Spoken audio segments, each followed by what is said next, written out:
Medical college में ragging से संबंधित किस तरह से जांच होगी और क्या कार्रवाई आगे? एक 2024 बैच की एक शिकायत थी कि उनके द्वारा जूनियर्स की रैगिंग की गई, चूँकि 25 बैच जो जूनियर बैच है, जो फर्स्ट ईयर बैच है, लेकिन बेनाम शिकायत थी तो एंटी रैगिंग कमेटी ने उस शिकायत को देखा और जांच की।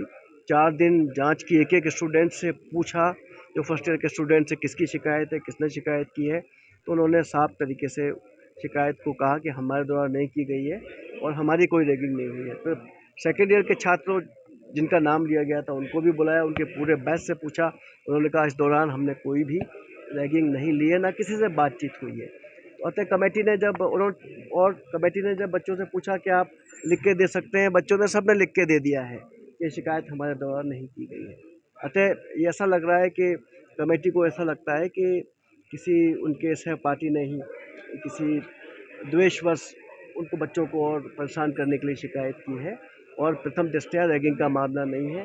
दोनों बैच हमारे सामने हैं, सामने खड़े हैं, दोनों बैच से मैंने स्वयं बात की है और अब कोई रैगिंग का विषय नहीं लगता है और बच्चे खुश हैं, पढ़ाई कर रहे हैं। सर, साल भर में कई शिकायतें आई है, अब आगे किस तरह से अभी शिकायतों की देखिए, रोकथाम की जाएगी? पिछले माह 1.5 माह पहले शिकायत आई थी, उसमें हमने बहुत कठोर कार्रवाई की थी। 4 स्टूडेंट्स को हमने 1 माह के लिए सस्पेंड किया था।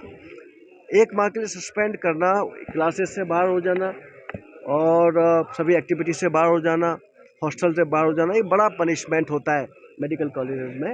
और बच्चे हैं वो अभी सामने ही हैं, वो दुखी हैं और डिप्रेशन में हैं। अब चूँकि सेकेंड ईयर हो चाहे फर्स्ट ईयर हो, हमारे लिए सब बच्चे हैं और समभाव रखते हैं हम। हमारा धर्म है कि अच्छे डॉक्टर बनाएं हम, और ये छोटी मोटी बातें, कटुताएं वो खत्म करें। आगे किस तरह से नैतिक शिक्षा का पाठ नैतिक शिक्षा की बात बिल्कुल सही है कि ज़्यादातर जो लड़ाई झगड़े की बात आती है वो शराब पार्टीज़ के बाद आती है, तो ये बड़ा ही दुखद बात है। हमारी संस्था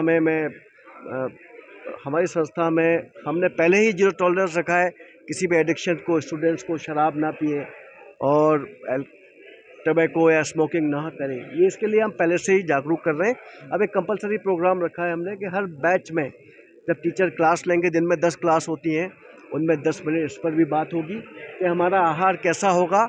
आहार उत्तम होगा तो हमारा व्यवहार भी उत्तम होगा और हम लड़ाई झगड़े से बचेंगे। और डॉक्टर साहब, आपको लगता है कि व्यसन जो होता है वो कहीं ना कहीं स्टूडेंट्स को पीछे कर देता है, खासतौर पर मेडिकल? बिल्कुल सर, आपने एक बहुत अच्छा सवाल पूछा है। ये मेरे हृदय की बात है।